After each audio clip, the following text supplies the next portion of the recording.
My ex and I divorced 3 years ago. She was cheating, but at this point I don't care about the relationship anymore. The pending lawsuit has nothing to do with her or him, but rather their actions. My ex and I have a son 13M that we split time with 50//50. He's a great kid that interests have changed a lot tbh as I imagine more kids//teenagers tend to do through the years. One thing my son was heavily into at some point was Legos. He used to play with them all the time, and personally I think they're a great toy for different reasons. I used to love playing them with him, and to this day I still collect boxes that I leave unopened as a collection. Well, when my ex and I divorced, she got with someone who loved Legos more, I guess. From what I know, he loves making creations and building the sets in. I don't care. Seems cool. He does one thing I think is very, very weird. He uses crazy glue so the sets can't break or pieces can't be lost. It seems so weird to me. The issue is, I was out of town for all of 3 days last week for medical reasons. And my son wanted to get his PS4 so he could play it at his mom's. This isn't out of the ordinary at all, and he has a key, so he let me know he would be stopping over for it. I told him to have fun when I saw him on the entry camera. My wife's husband was with him, which was a no-no. I told him via speaker to not go in and to wait on the porch. He flinched but walked in anyway. I sent my ex a text telling her to call him and tell him he's 1 minute away from a cop call. He left my home with a bag in hand, which I didn't think much of because my son had his games too. Well, my son texted me later that evening and said he didn't know it at the time, but he's pretty sure SD took some of my sets. These are all old sets and 2 are worth big money. When I got home I confirmed the missing sets and called my ex. She had no idea, but he admired he took them, but it was so son could have the sets to complete his collection. My son doesn't even like Legos anymore and told his mom he wouldn't steal from me.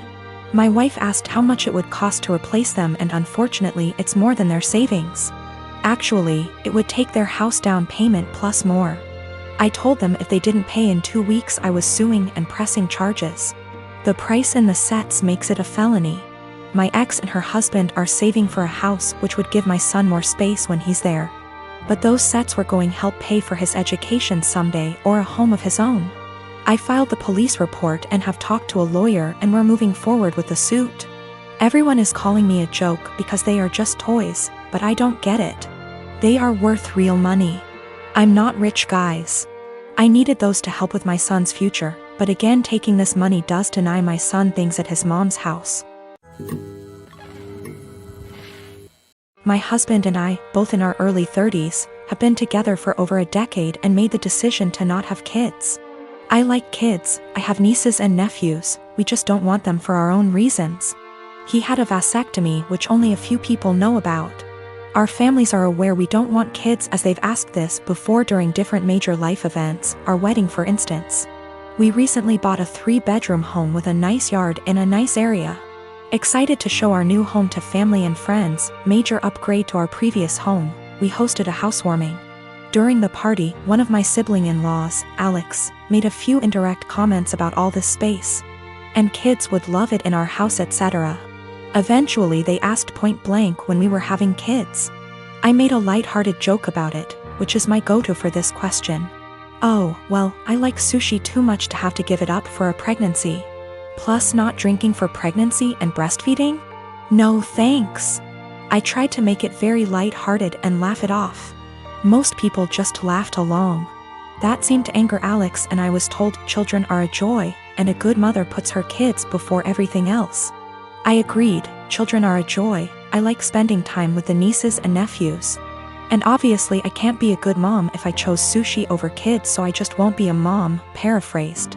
Still trying to brush it off in a gentle way because I'm not trying to start a fight by telling them to stop asking in front of everyone, because I know my tone will be seen as rude and abrasive. We move on. But Alex is still annoyed and making little comments in their group about how flippant I am about it and how when it finally happens, then I'll understand. My husband heard this and jokingly said, well, if she gets pregnant, that'll be a problem for the divorce lawyers. That seemed to piss them off more, but they stopped. With holidays coming up, we have not been invited to Alex's usual Halloween bonfire. When husband spoke to his parents, They told him Alex was annoyed we were so careless and callous about our child-free status and to say what we did, and they realized we had taken permanent steps to ensure we never had kids. That we know they had to do if to have kids, etc. And we are AHs to just not care. I feel bad because they did do if and lots of fertility treatments to have their kids. And even then they still had a few miscarriages. I can't imagine wanting kids and struggling to have them and then deal with miscarriages. But at the same time, I'm so tired of justifying living my life how I want. I feel terrible my joke was taken the way it was and that I hurt my IELTS. I truly never meant for that to happen. After the bonfire this weekend, we will be reaching out to have a heart-to-heart, if they'll accept it. Either way, I'll be apologizing for hurting their feelings, let them know I love their kids and them. But I will also be firmly putting down any further attempts to discuss our child-free status, if the conversation is about changing our minds. I have not told them our reasons for being child-free, so I think perhaps if they are willing to listen, I'll explain them and hopefully the conversation can be constructive. I am a 19-year-old man. On Thursday, a person I had a major crush on in high school, but who rejected me, messaged me out of the blue. She had never contacted me without my contacting her first.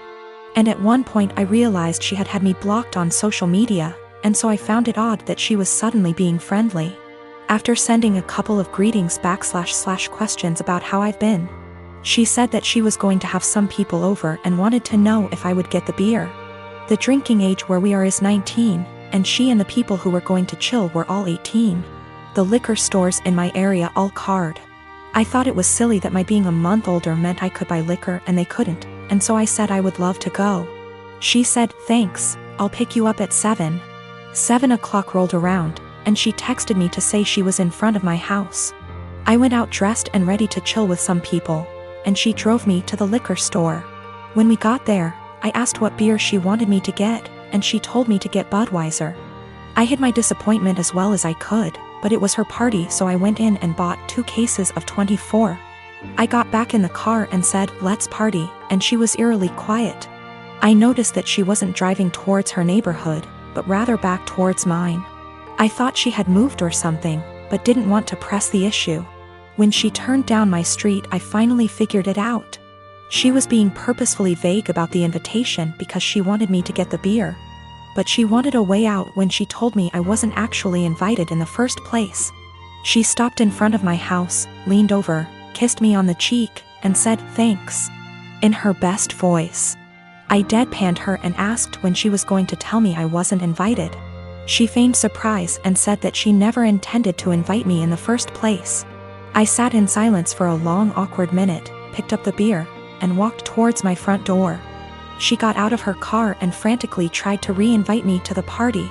But I told her that what she did was the most humiliating thing that ever happened to me. I opened my front door, slammed it a bit too hard, and came back to my room. My partner and I want to be married, but we don't care much for the idea of having a wedding. We wanted to elope, but my mom has been telling me since I was 16, and had never even had a boyfriend, that she wanted to see me get married and she would basically never forgive me if I eloped. I do like the idea of my family being there to celebrate with us, but I hate the idea of spending money we don't have on this huge party just so that our relationship can change in nothing but name and legal benefits. And for various reasons, it doesn't make sense for us to wait until we can afford a wedding to get married. We wanted to keep it small, preferably under $3,000, which is honestly more than I'd like to spend. But we have to be realistic. We had planned on having it in my in-laws' backyard, but even that was more money and effort than I was willing to put forth. I was stressed and feeling like I was out of options, so one day, I vented to my mom.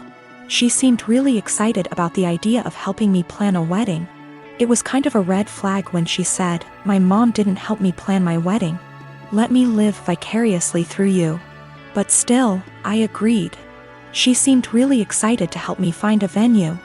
I was not excited, because I have not been excited about one single step in the wedding process, and I just want it to be over. About a week later, I found out that this really great park in our city, that my partner loves, does weddings for an extremely small fee. I emailed the event coordinator and found out that the date we want is available. I told my mom, and her reaction was, "So I guess you don't need my help finding a place, then?" And every time I talk about it, she says the same thing. She has always talked about how shitty it is to guilt trip someone, but I feel like that's exactly what she's trying to do.